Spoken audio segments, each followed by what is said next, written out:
The representations of landscapes in the 20th century were not so much concerned about the description of what the landscape or nature looked like, but rather they were personalized and individualized depending on the subjectivity of the artists and what he could find as equivalent of his emotions and sentiments in nature. The first artistic movement of the 20th century was Fauvism. The name Fauvism was given by a critic when he saw the works at the Autumn Salon in 1905, which were bright, brilliant colors, the canvases that were rendered as such, and within that he saw one Renaissance sculpture, and he says that, and he made a comment that a Renaissance sculptor among the fauves. Fauves in French means a wild animal. So it was the wildness of the colors that was represented that first struck the critic. The leader of the Fauvist movement undeniably was Henri Matisse, and he remained a Fauvist till the end of his life. Unlike many of his other contemporaries like André Derain, and Maurice Flaming, who were with him for a few years and then they parted ways. The most important aspect of the Fauvist style as it was developed by Matisse was the use of color. Colors as they perceived it, and then the subject matter could be anything, whether a landscape, a still life, or even a portrait. With retrospectives of important artists of the post-Impressionists, namely Cezanne, Van Gogh, and Gauguin, happening in Paris, it influenced many of these younger artists to move in a new direction with the discovery of color, and they decided that they would use color for a very intense emotional purpose. And that is how Matisse began to paint landscapes with the colors which he associated more with his experiments and innovations rather than describing what he saw. Another important factor of the Fauvist movement was the use of rough brush strokes, which gave a very unfinished and a sketchy appearance to the paintings. And it is this kind of a sketchy appearance which was once again not accepted by the public because it was even more sketchier than what the Impressionists could produce. Matisse's most important painting is known as The Open Window, which he painted in 1905 at the seaside of Collioure, where he spent some time along with his friend André Derain, who became also an important part of the Fauvist movement. What he sees from his hotel windows were the sailing boats and the sea. And this windowsill had the pots and the plants, which were rendered with just a few brushstrokes to give an idea. Matisse's intention here was not to produce the landscape. The subject, as I mentioned earlier, has always become incidental because the experiments were in a different direction, and here for the Fauvists it was concerned mainly with the use of colors. An earlier landscape that he had painted was in 1893, and this painting clearly showed that Matisse was already moving in a direction that would result in a painting like the open windows. The forms that we see in this 1893 landscape are all smudges of brilliant, bright, contrasting colors, sometimes in dissonant harmonies, juxtaposed with complementary colors, which sometimes does not match, but it had more to do with conveying their emotional feelings at that moment when they confronted nature. So nature somehow still remained a very important element in their works. Similarly, Andre Derain had painted Charing Cross when he was in England, and then he had also painted the boats at Collioure. His paintings were not as sketchy as those of Matisse, but the colors remained one of the most important dimensions of his works, which had nothing to do with the description of colors as one would find it in the objects or even those in nature. Similarly, Maurice Flaming paintings were like a rampant fire burning the canvases with his colors. He was one of those artists who did not believe in any kind of tradition hindering their progress of inventions and experimentations in art, and he very clearly established that all the libraries must be burnt down so that nobody goes into the past but only moves ahead in a progressive manner with what the contemporary reality was providing them with.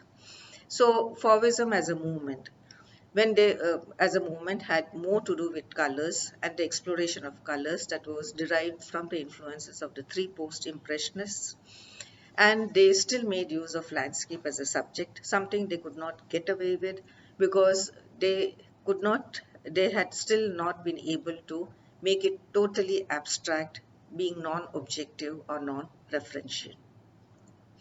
When it comes to Cubism, Picasso was the founder of the Cubist movement. The most important revolutionary dimension of this movement was that Picasso did away with any kind of optical illusion, and he finally brought to an end a long tradition of almost 450 years of representing space or the third dimension through scientific use of perspective. Like Cezanne, Picasso was very much influenced by him, who said that art must return to its original form of two-dimensionality and it should remain true to its original planar surface. Planar is always two-dimensional, and when we look at Picasso's works, particularly his landscapes, like the house on the hill or George Braque's house at L'Estaque, both these artists worked in a similar manner where they deconstructed the objects they saw in nature or the forms they saw in nature into a series of planes using light and shade to differentiate one plane from the other. So here basically it remains two-dimensional. And what is more important is that both Picasso and Braque provides what is known as shifting perspective. In the sense, an object is not seen from just one viewpoint as a one-point perspective would demand in a very authoritarian manner, but rather the objects were meant to be broken down, fractured, fragmented, so that it can be seen from above, from below, from the sides, from whichever angle possible, which otherwise was not possible with the Renaissance perspective. Now, all these possibilities of breaking down the objects in this manner also had to do a lot with Einstein's theory of relativity, of time and space being related to each other and not absolute as Newton had declared it. So all these scientific inventions made a strong impact on the development of art, and for Picasso, more than also the scientific discovery was also his exposure to the tribal and primitive arts of Africa that he had seen in the ethnographic museum in Paris. And the simplicity, the vitality of forms was what struck him, and he realized that in this vitality could also be shown how the forms can be represented without always being uh, original to the descriptive forms found in nature. So in this way we find that Braque and Picasso in their various works like the house at L'Estaque or the houses on the hill or even a landscape with a bridge and the factory, all of this clearly shows that how the forms have been broken down to show it from the various viewpoints, and they are mostly monochrome. They did not use much of the colors in order to bring out the forms that were very, very important and the forms that were arranged in a manner that remained on the surface or planar or they were two-dimensional. Moving on to the next important movement which happened in Germany now was the Expressionism. And German Expressionism was inspired by one very important Norwegian German artist by name Edvard Munch. Edvard Munch in 1893 had painted a very seminal work which is known as the Cry or the Scream.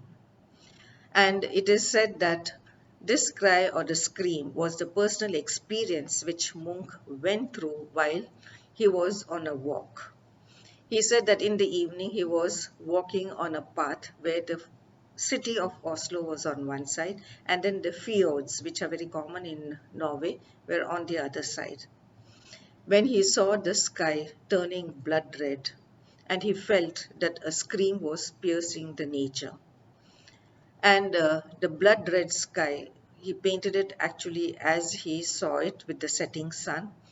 And the scream, the face which he shows, is very universal face, it's almost like a skull. And this could have been derived from the Peruvian mummy that he may have had seen in the Universal Exposition in Paris in 1889. And it had this representation of a mummy in a fetal position with the hands on its ears. So here we see how in a landscape which has the pathway or the road and then the sky as well as the water have been rendered in a very unrealistic manner. And this was to express the anxiety which Munch perhaps was going through because his sister was admitted in a lunatic asylum, and this had affected him considerably. So in this way, a very expressionistic painting was created by a Norwegian German, Edward Munch, in 1893, and it impacted on the German Expressionism when it emerged in the early part of the 20th century with two important groups, namely the Bridge or Die Bruch, and the other one was the Blue Rider. Both these expressionist group, of which particularly the Bridge group, was the one which concerned more with expressive powers. And these expressive powers once again were related to nature in the way it was represented. So we have the works of Rottluff, and Rottluff shows a Russian landscape with the sun. This was a woodcut. German expressionists made use of woodcut as a medium whereby they could whereby the process itself of cutting the wood was a catharsis.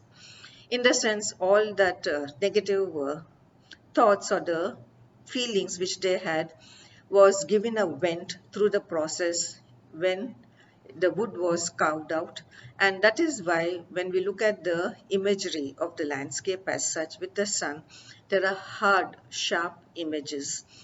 The sharpness of the lines were such that it could cut through anything that would produce blood. So this became a methodology of the German expressionists. Either they made use of the woodcut in such a way or they painted landscapes with bright dissonant colors.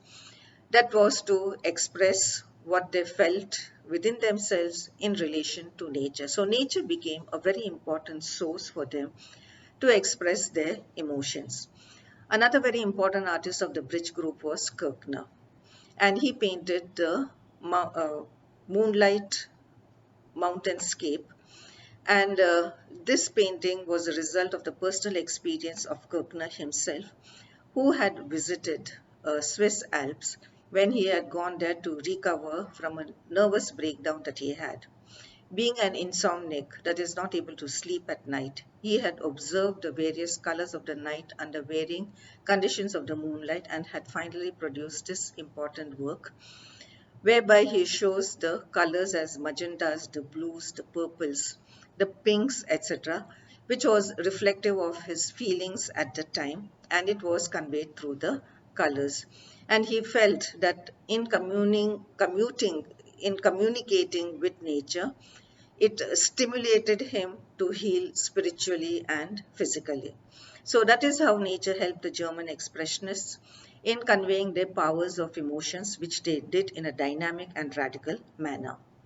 Now, when we come to the Surrealists, we also find that an important artist was Dali. And Dali's use of softness and hardness, which is there in his very important work, The Persistence of Memory. In this Persistence of Memory, he shows a painting which was done in 1931, where there are watches draped over the branches or the tables, which is unusual. It never happens in reality, but it can only happen in a dream. And this concern with softness and hardness was at the very heart of Dali's works around this time, and so he painted it. It also, conveyed the notion of the collapse of the fixity of cosmic time. That is the theory of relativity that I had already spoken about, where nothing is fixed, but everything is in relation to one another. Dali in this painting uses the softness of the watch as an unconscious symbol of a dream and of time and of related time and space. Now, one of the watches in the left-hand corner, which is orange in color, has a series of ants crawling over it. Dali used ants to convey the symbol of decay. And another watch next to it has the fly, which casts a human shadow from the sun that is there in the background. The sun is not present, but it is the kind of a light which is there. And then an amorphous form lies also in the foreground with a watch once again draped over it. This amorphous form has been identified by scholars as the portrait of Dali himself, who showed this kind of form in many of his other paintings of the dreams. In the background is the Catalonian landscape, and many of Dali's paintings were influenced by the landscapes of Catalonia, and that is how it finds itself here. The representation is very crisp, highly realistic, something which one can only see in a dream, but it can never happen in a reality. So it is this kind of a surreality which Dali shows.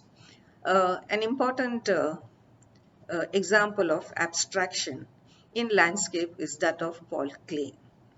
Paul Klee painted a very important and an influential painting known as Highways and Byways. And this was painted around 1634 or 35 when he had visited Egypt and had gone to many places like Thebes, Cairo, Luxor, Karnak, and had seen the entire landscape of Egypt. So what he represents here is the green fields which are on either side of the river Nile. So these grain fields have the various paths which ultimately lead to the river Nile, which is shown in the upper, on the top of at the top of the painting as a series of two bands. So the highways and byways are the paths which leads through the fields and towards the river.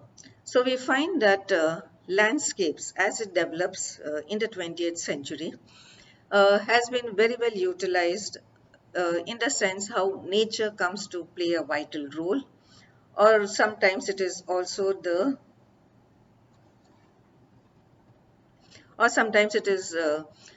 also the way the artist felt about it and that how it was represented. Kandinsky ultimately brings in the final abstraction in 1910, which was non-referential, non-objective, and it had nothing to do with nature, and it had more also to do with the music, which played a very important role in his life.